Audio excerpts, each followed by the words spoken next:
पिताजी जल्दी चलिए, वरना मैं आज स्कूल में देरी से पहुंचूंगा। मेरी टीचर बहुत गुस्सा करती है। हाँ हाँ बेटा, अभी चलते हैं, बस 2 मिनट रुको। तभी रमेश की पत्नी कमरे से बाहर आती है और रमेश से कहती हैं, सुनिए जी, आज शाम को आप ऑफिस से जरा जल्दी घर आ जाइएगा। याद है ना, आज आपको मुझे शॉपिंग कराने के लिए लेकर जाना है। अरे भाग्यवान, इस महीने हाथ जरा तंग है। मेरी मानो तो शॉपिंग का विचार कुछ दिनों के लिए अपने दिमाग से निकाल ही दो। मैं तुम्हें अगले महीने पक्का शॉपिंग कराने ले जाऊंगा। अभी मुझे चलना चाहिए, वरना राजू को स्कूल पहुंचने में देर हो जाएगी। देखिए जी, अब आपके ये बहाने पुराने हो चुके हैं। मैं कुछ नहीं जानती। आज शाम को मुझे शॉपिंग करने जाना है, मतलब जाना है। आगे आपकी मर्जी। अच्छा ठीक है भाग्यवान, अब तुम पूरा घर सर पर मत उठाओ, मैं कुछ करता हूँ। इतना कहकर रमेश अपने बेटे राजू को लेकर वहां से चला जाता है। घर से निकलने के लिए रमेश जैसे ही अपनी मोटरसाइकिल शुरू करता है, तभी उसकी माँ उसे आवाज देकर कहती है, अरे रमेश, आज शाम को मुझे कुछ पैसे दे देना। याद है ना, मैंने तुझसे कहा था कि मुझे मंदिर में चढ़ावा चढ़ाना है। अरे माँ, मेरी तनख्वाह आने में अभी 10 दिन बचे हैं। अभी मेरे पास बिल्कुल पैसे नहीं है। हाँ, मेरी तनख्वाह मिलते ही मैं तुम्हें पैसे दे दूंगा। रमेश की माँ चिढ़कर कहती हैं, अरे तेरा दिमाग तो खराब नहीं हो गया? मैंने तेरे भरोसे मंदिर के पुजारी जी से वादा कर दिया है और तू कह रहा है कि पैसे नहीं है। अब मैं पुजारी जी को क्या जवाब दूंगी? तुझे तो मेरी इज्जत की भी कुछ परवाह नहीं है। अच्छा ठीक है माँ, अब तुम गुस्सा मत करो, मैं शाम तक कुछ इंतजाम करता हूँ। इतना कहकर रमेश वहां से चला जाता है। फिर दोपहर को जब रमेश अपने दफ्तर में बैठा होता है, तब उसे अपनी पत्नी और माँ की बातें याद आती हैं। रमेश अपने दफ्तर के एक साथी मोहन से कुछ रुपए उधार मांगता है।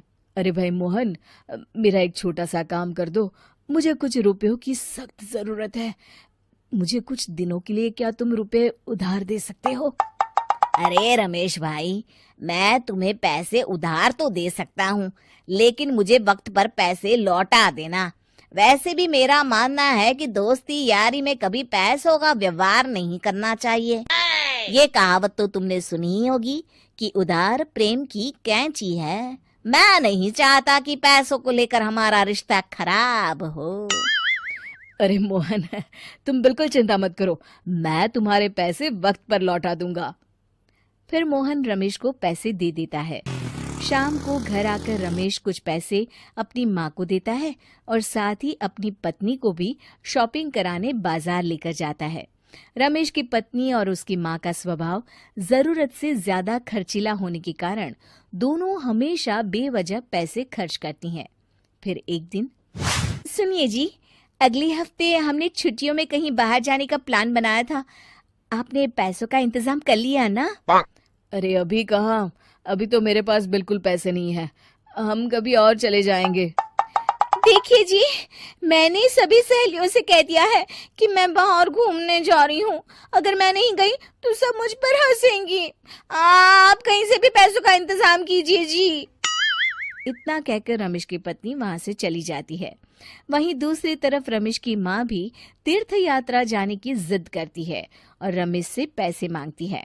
फिर अगले दिन रमेश एक सेठ से पैसे उधार लेकर अपनी पत्नी और बेटे को घुमाने ले जाता है और अपनी माँ को भी तीर्थ यात्रा पर भेज देता है। लेकिन जैसे ही रमेश अपनी छुट्टियां बिताकर वापस आता है, कर्जदार उसका जीना मुश्किल कर देते हैं। इतना ज्यादा कर्ज एक साथ अपने ऊपर देख रमेश काफी परेशान रहने लगता है। फिर एक दिन राजू की स्कूल की फीस वक्त पर न भर पाने के कारण रमेश को स्कूल में बुलाया जाता है। स्कूल के प्रिंसिपल साहब रमेश को सख्त हिदायत देते हैं कि अगर वक्त पर स्कूल की फीस नहीं भरी गई तो उनके बेटे का नाम स्कूल से काट दिया जाएगा। अपने बेटे की स्कूल की फीस भरने के लिए रमेश अपने दोस्त गिरधारी से कुछ पैसे उधार ले लेता है और स्कूल की फीस भर देता है। रमेश की माँ और उसकी पत्नी खर्चे और घर की जिम्मेदारी संभालते संभालते धीरे धीरे रमेश पूरी तरह कर्ज में डूब जाता है। और तभी एक दिन दफ्तर में काम करते समय रमेश की तबीयत अचानक बिगड़ जाती है और वो बेहोश होकर गिर पड़ता है। उसे जल्दी से पास के एक अस्पताल में भर्ती कराया जाता है। रमेश के घर वालों को ये बात पता चल जाती है तो वे सभी अस्पताल पहुंचते हैं।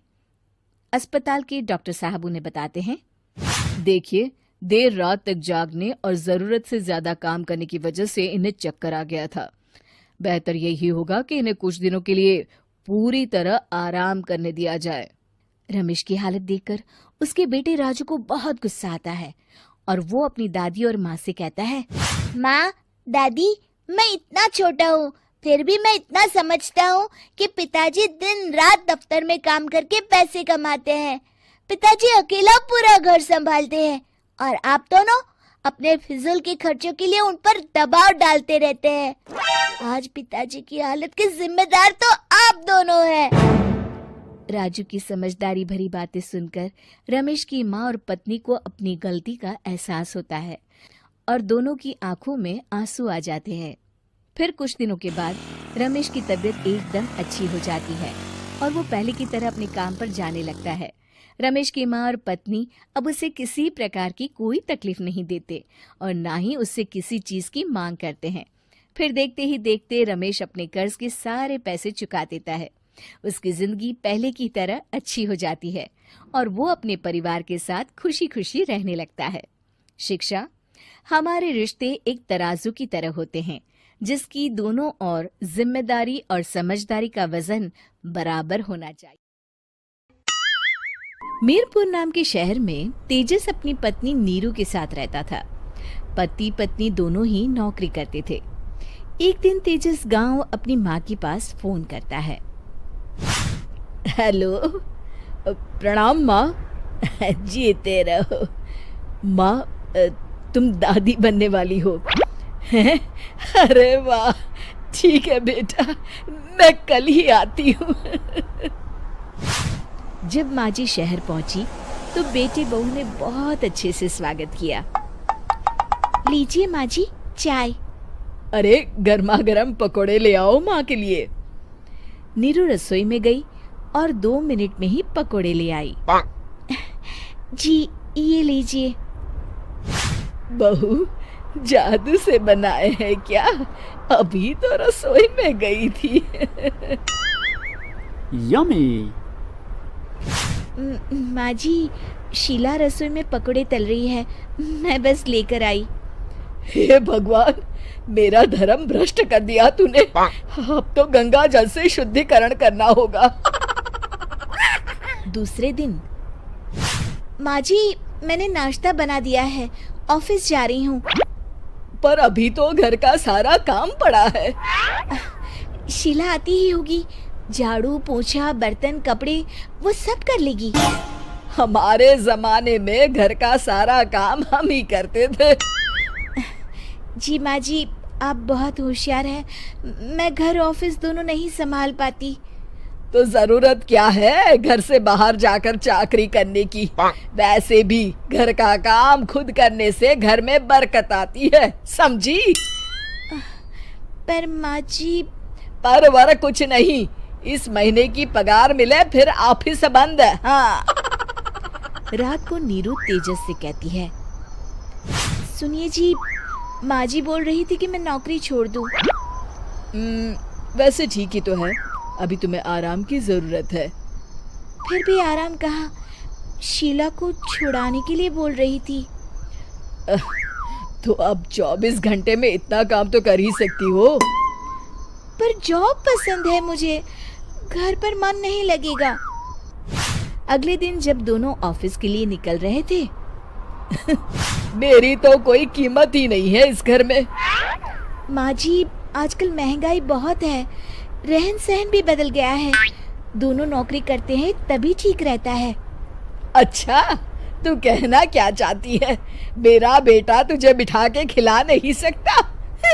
तू ही इस घर का खर्च चला रही है, हैं?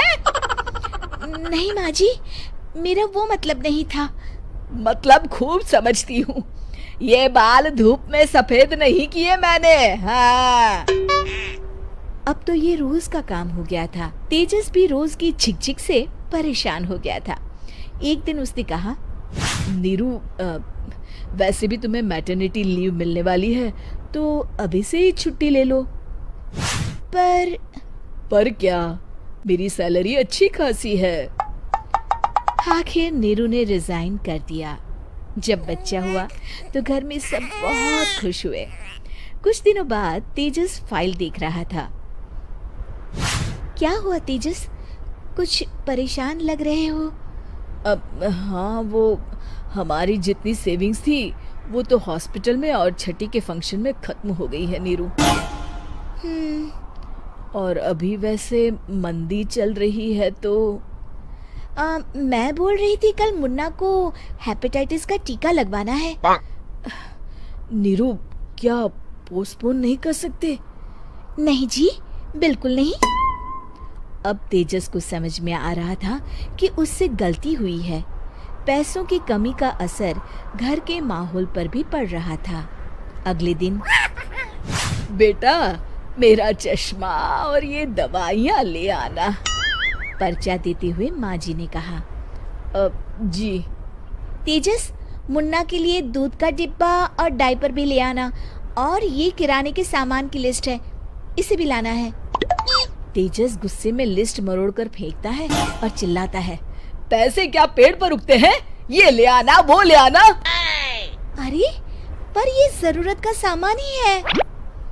वो गुस्से में बिना कुछ कहे ऑफिस चला गया। अरे लंच तो ले जाइए। नीरू दौड़कर डिब्बा पकड़ाती है। एक दिन खाना खाने के बाद, नीरू, अब तो मुन्ना कुछ बड़ा हो गया, तो अब तुम वापस ज्वाइन कर लो ना जॉब। पर इस रिसेशन में जॉब मिलना बहुत मुश्किल है। ट्राई तो करो। फिर मुन्ना? माँ जी है ना, और एक फुल टाइम मेड भी लगा लेंगे। पर माँ जी, उन्हें तो पसंद नहीं। तभी माँ जी वहाँ आ जाती है और प्यार से नीरू के सर पर हाथ फेरते हुए बोलती है, अब मेरी समझ में आ गया बहू, पहले के और अब के समय में अंतर है। तुम काम शुरू करो, मुन्ना की जिम्मेदारी मेरी। मेरी प्यारी माँ जी। ये कहकर नीरू उनके गले लग गई। शिक्षा, परिवर्तन संसार का नियम है, हमें भी समय के साथ चलना चाहिए। उम्मीद है कि आपको हमारी ये कहानी पसंद आई होगी। कृपया हमारे चैनल को सब्सक्राइब करें और सभी अपडेट्स के लिए बेल आइकन जरूर क्लिक करें। और हाँ, वीडियो लाइक और शेयर करना मत भूलिएगा। Bye bye.